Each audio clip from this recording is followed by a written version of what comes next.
কুংকি চৌধুৰী আৰু জ্ঞানশ্ৰী বৰাক আপোনালোকে সমালোচনাৰে ঠকা খৰকা কৰি বিভিন্ন কটু মন্তব্যৰে ঠকা খৰকা কৰি আপোনালোকে নিজেই নিজকে নীলাজৰ পৰিচয় নিদিব। আমি যে মূৰ্খ কেঁকুৰা জাতি সেই পৰিচয়টো আপোনালোকে দাঙি নধৰিব।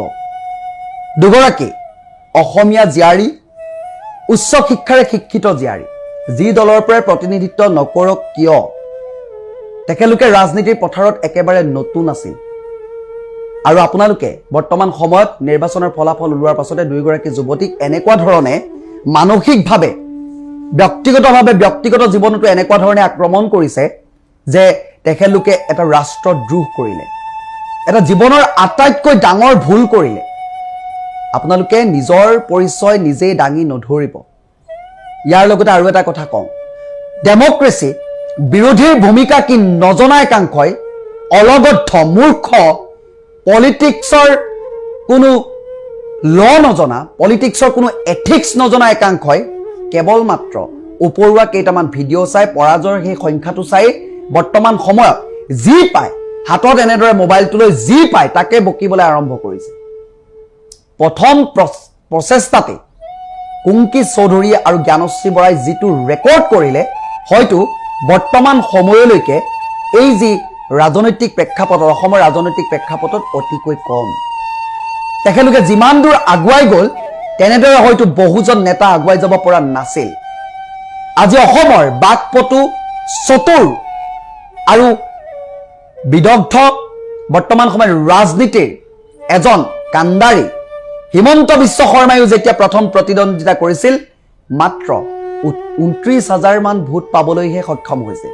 তেখেতৰ সেয়া প্ৰথম পদক্ষেপ আছিল। সেই বুলি হিমন্ত বিশ্ব শৰ্মা ভাঙি পৰা নাছিল, যাৰ পৰিপ্ৰেক্ষিতত বৰ্তমান সময়ত হিমন্ত বিশ্ব শৰ্মাই দুপদ দুপে আগুৱাই গৈ সকলোৰে সমৰ্থন লৈ আজি অসমৰ কিমানটা মন্ত্ৰিত্বৰ পদ অলংকৃত কৰি মুখ্যমন্ত্ৰীৰ দৰে এখন সন্মানীয় আসনত বহিবলৈ সক্ষম হ'ল। ভাঙি নপৰাৰ ফল কুংকি চৌধুৰী আৰু জ্ঞানশ্ৰী বৰাই আপোনালোকৰ কথা শুনি ভাঙি নপৰে, সেইটো কথা মনত ৰাখিব। তেখেতলোকৰ বিবেক আছে, তেখেতলোকৰ চিন্তা কৰিব পৰা শক্তি আছে। যুৱ প্ৰজন্ম উঠি অহা ফুলদোপা কলিতেই চেপি মৰহাই পেলাবলৈ চেষ্টা নকৰিব।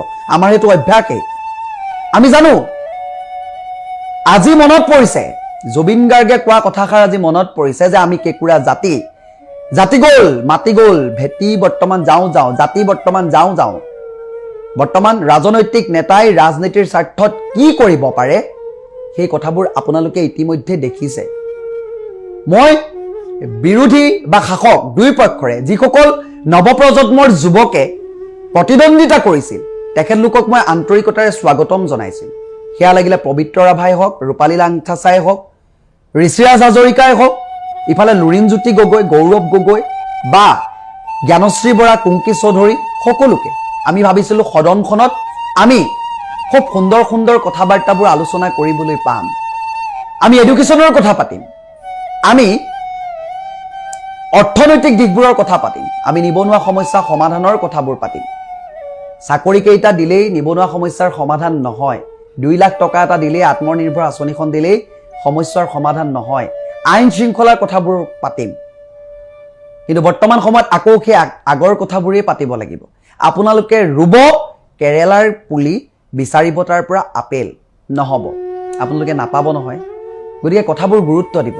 একাংশই সামাজিক মাধ্যমত এনেকুৱা ধৰণে একো নাই, MP মনে এইটো কি ইলেকশ্যন হৈ গ'ল তাক নজনা মানুহে আকৌ ৰাজনীতিৰ জ্ঞান পাঠ দিবলৈ আহে, কুংকি চৌধুৰী আৰু জ্ঞানশ্ৰী বৰাক সমালোচনা কৰিবলৈ আহে। এটা কথা কৈছোঁ, তেখেতলোকে হয়তো লেতেৰা ৰাজনীতি বা কেনেকৈ ৰাইজৰ কাষলৈ যাব লাগে, কি বিষয়বস্তুবোৰ উপস্থাপন, কোনোবাই পালে 36 দিন, কোনোবাই পালে 30 দিন। 30 দিনত কোনোবা একে চুতে কোনোবা প্ৰধানমন্ত্ৰী হ'ব পাৰিব নেকি? ৰাজনৈতিক ক্ষেত্ৰখনত ইমান দখল কৰিব পাৰিব নেকি? নোৱাৰে। হিমন্ত বিশ্ব শৰ্মায়ো পৰা নাছিল, কোনেও নোৱাৰে। সেয়া লাগিলে ময়ে নহওক কিয়, সেয়া যোনেই নহওক লাগিলে নহ'ব।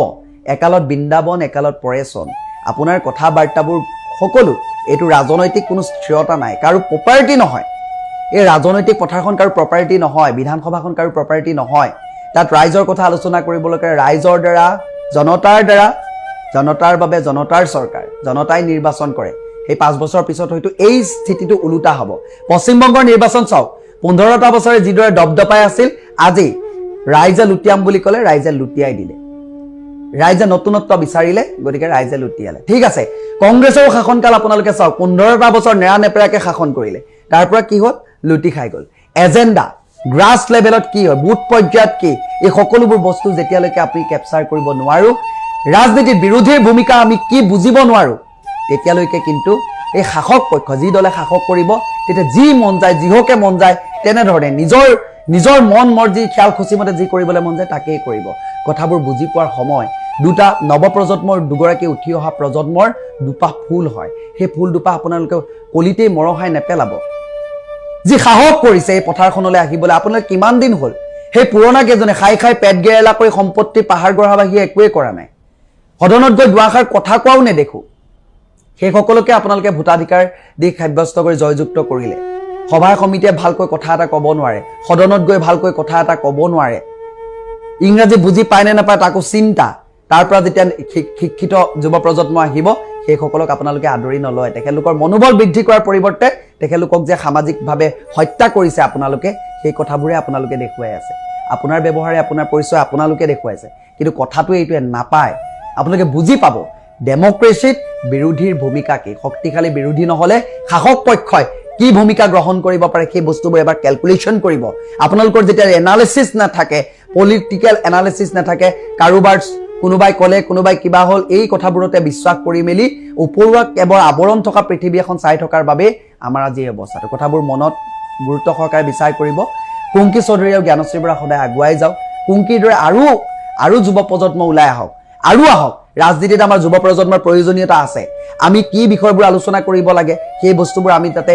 তেখেতলোকক লৈ আলোচনা কৰিব বিচাৰো এতিয়া যদি আমি এই গালক লৈ আলোচনা কৰিব বিচাৰো যিগাল জিকিলে শাসকে বা বিৰোধী হওক তেখেতলোকে সুমাৰ কথা পাতিব কিবা কথা পাতিব এইবোৰ একো নাই ঘোঁৰা গৰু ছাগলী গৰু মাংস গাহৰি মাংস এইগালে পাতি থাকিব বেলেগ নাপাতে সদনখন লেতেৰা কৰি পেলাই গতিকে আমি আশা কৰো যে সমাজখন সুস্থিৰ হওক ন্যায় ব্যৱস্থা উন্নত হওক নিবনুৱা সমস্যা গোটেইখিনি সমাধান নহলেও পৰ্যায়ক্ৰমে 30 লাখ নিবনুৱাক যদি 2 লাখক চাকৰি দিয়ে বাকি গালে কি কৰিব কি ঘোঁৰা গাছ কাটিব তাহাতৰ ওপৰত কিবা ব্যৱস্থা লবনে সেই বস্তুবোৰ আলোচনা কৰিব লাগে শিক্ষা ব্যৱস্থা আমি কলেজলৈ গৈছো বিএ কমপ্লিট কৰিছো কিবা কৰিছো কম্পিউটাৰ ক্লাছ টা লৈছো কিবা কৰিছো খেয়াকে কিন্তু উন্নত মানৰ শিক্ষা ব্যৱস্থাৰ কথা শ্ৰেণী কোঠাৰ কথা উন্নত মানদণ্ডৰ এআই টেকনলজিত আজি কেনে ধৰণে আগবাঢ়ি যাব সেইখিনি কথা আমি আলোচনা কৰিছো নে নাই কৰা গতিকে পৃথিৱীখন খলনি হৈছে আমাৰ আপোনালোকৰ মন মগজুবোৰ খলনি কৰক এই ঘৰৰ ভিতৰতে ভাত খোৱা শাক খোৱা এই কথাবোৰতে সীমাবদ্ধ নাথাকিব হয় সাধাৰণ জীৱন যাপন কৰক আমি বহুত জানিব নালাগে কিন্তু ৰাজনৈতিক প্ৰেক্ষাপটত আমি আওপকিকে আপুনি মই সকলো ৰাজনৈতিকভাৱে জড়িত দিনে ৰাতি আমি ৰাজনৈতিকভাৱে জড়িত গতিকে এই বিষয়বস্তুবোৰত অকণমান গুৰুত্ব সহকাৰে লৈ সমাজখন বা আইন ব্যৱস্থাটো বা এই গণতান্ত্ৰিক দেশখন সুৰক্ষিত কৰিবৰ কাৰণে আপোনাৰ ভূমিকা অত্যন্ত প্ৰয়োজন কাৰণ কি আপোনালোকে ভোট দিছে আপোনালোকে ভোটাধিকাৰ সাব্যস্ত কৰিছে প্ৰতিগৰাকী সচেতন ভোটাৰৰ বাবে এই কথাবোৰ জনাটো অত্যন্ত প্ৰয়োজন